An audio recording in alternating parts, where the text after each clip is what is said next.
Train ভ্রমণের আসল মজাই হলো জানলার ধারে সিটে বসে বাইরের দৃশ্য দেখতে দেখতে বাড়ির তৈরি খাবারের স্বাদ নেওয়া। দীর্ঘ সফরের ক্লান্তি এক নিমেষেই দূর হয়ে যায় যদি সাথে থাকে পছন্দের রান্না। আমি যখন হাজবেন্ডের সাথে বাইরে থাকতাম তখন কলকাতায় ফেরার পথে আমাদের মেনুতে একটা পদ বাঁধা থাকতোই, কষানো ঝাল ঝাল তেল কষা চিকেন আর চালের আটার রুটি।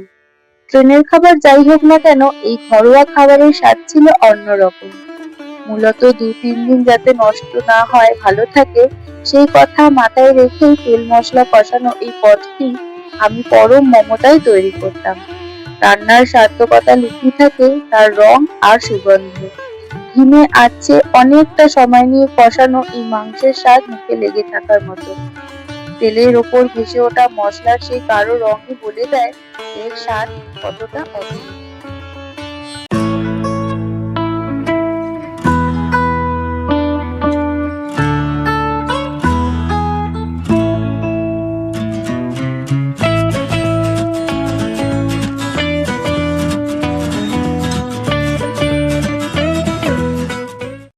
রান্না হবে মনের মতো। টুকিটাকি ব্যঞ্জনে আপনাদের সকলকে স্বাগত।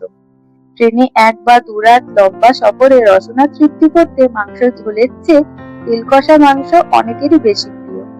যারা মাংস ভালোবাসেন তাদের কাছে এই পদটি এক কথায় অতুলনীয়। আজ আমি আপনাদের জন্য নিয়ে এসেছি সেই জিভে জল আনা তেল কষা মাংসের রেসিপি। চলুন আর দেরি না করে দেখে নেওয়া যাক এই রান্নার উপকরণ ও প্রস্তুত প্রণালী। চিকেন,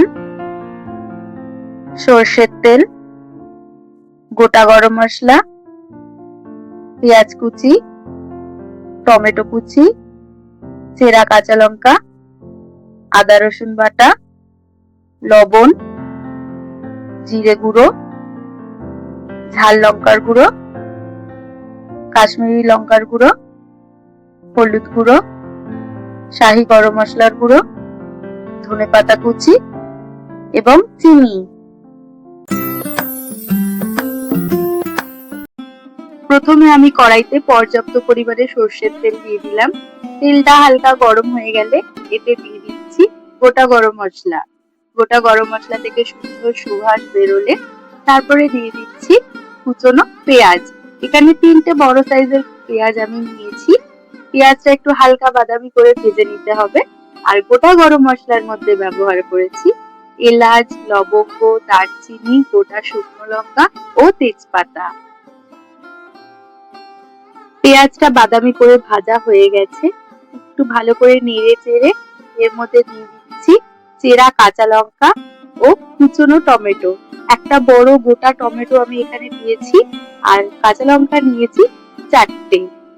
সবকিছু একসাথে ভালো মতো একটু নেড়ে চেড়ে ভেজে নিতে হবে। গ্যাসের ফ্লেমটা কিন্তু মিডিয়ামে রেখে পুরো জিনিসটা রান্না করতে হবে।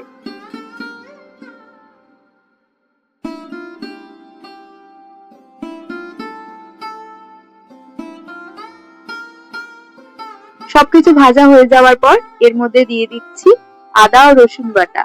একটু নেড়ে চেড়ে এর মধ্যে দিয়ে দিচ্ছি জিরে গুঁড়ো, কাশ্মীরি লঙ্কার গুঁড়ো, ঝাল লঙ্কার গুঁড়ো, হলুদ গুঁড়ো,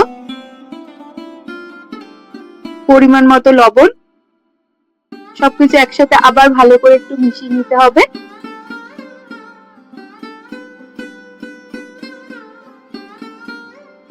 মশলা থেকে তেল বার হয়ে গেলে তারপরে দিয়ে দিচ্ছি চিনি।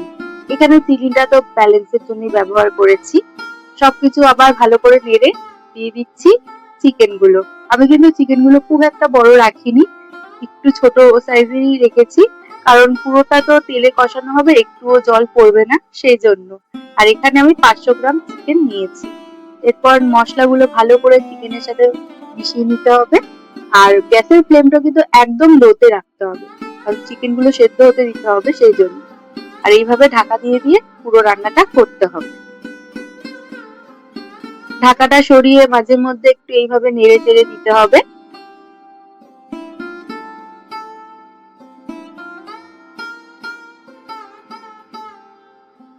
এই রান্নার মূল স্বাদ লুকিয়ে আছে তেলের ব্যবহারে।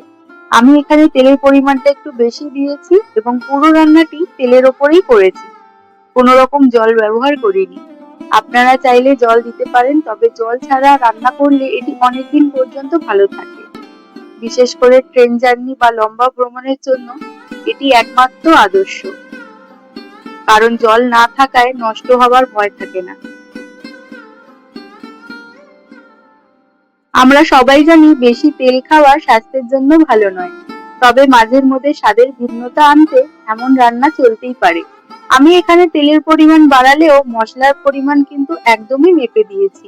গুঁড়ো মশলাগুলো দিয়েছি ছোট্ট চা চামচের 1 চামচ করে, আর বাটা মশলা অর্থাৎ আদা ও রসুন বাটা ব্যবহার করেছি 1 চামচ। তাই মশলার আধিক্য নিয়ে ভয় পাওয়ার কিছুই নেই, আপনারা নিশ্চিন্তে রান্নাটি ট্রাই করতে পারেন। মাংস কিন্তু ভালো মতো কষানো হয়ে গেছে, দেখুন কত সুন্দর তেলও বেরিয়েছে এবং রংটাও পরিবর্তন হয়ে গেছে। এরপর দিয়ে দিলাম শাহি গরম মশলা গুঁড়ো ছোট চামচ 1 চামচ, ভালো করে নেড়ে চেড়ে তারপরে দিয়ে দিচ্ছি কুচনো ধনেপাতা। আমার পুরো রান্নাটা করতে সময় লেগেছে আধা ঘন্টা মতো। সবকিছু একসাথে ফাইনালি আবার নেড়ে চেড়ে নিলেই রান্না কিন্তু পুরো কমপ্লিট।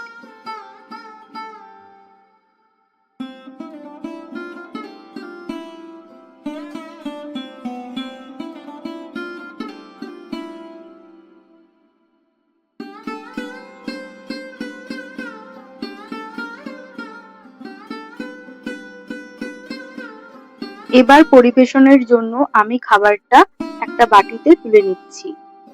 এই কষা মাংস রুটি, লুচি বা পরোটা সবকিছুর সাথেই দারুণ জমে যায়, এমনকি গরম ভাতের সাথেও এর স্বাদ অনবদ্য। তবে আমরা সাধারণত এই তেল কষা মাংস চালের আটার রুটি দিয়ে খেতেই বেশি পছন্দ করি। চালের আটার রুটির একটি দারুণ রেসিপি আমার চ্যানেলে দেওয়া আছে, যার লিংক আপনারা ডেসক্রিপশন বক্সে পেয়ে যাবেন। সময় করে অবশ্যই ভিডিওটি দেখে নেবেন। আজকের মতো তাহলে বিদায় নিচ্ছি, নতুন কোনো রেসিপি নিয়ে খুব তাড়াতাড়ি আবার হাজির হব।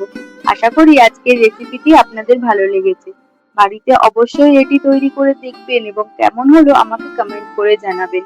ভিডিওটি ভালো লাগলে একটি লাইক দিন, বন্ধুদের সাথে শেয়ার করুন এবং আমার চ্যানেলটি সাবস্ক্রাইব করতে ভুলবেন না। পাশে থাকা বেল আইকনটি প্রেস করে দিন, তাহলে আমার নতুন সব ভিডিওর নোটিফিকেশন সবার আগে আপনার কাছে পৌঁছে যাবে। আর যারা ভিডিওটি ফেসবুক থেকে দেখছেন তারা পেজটি অবশ্যই ফলো করে দেবেন। সবাই ভালো থাকবেন, সুস্থ থাকবেন, ধন্যবাদ।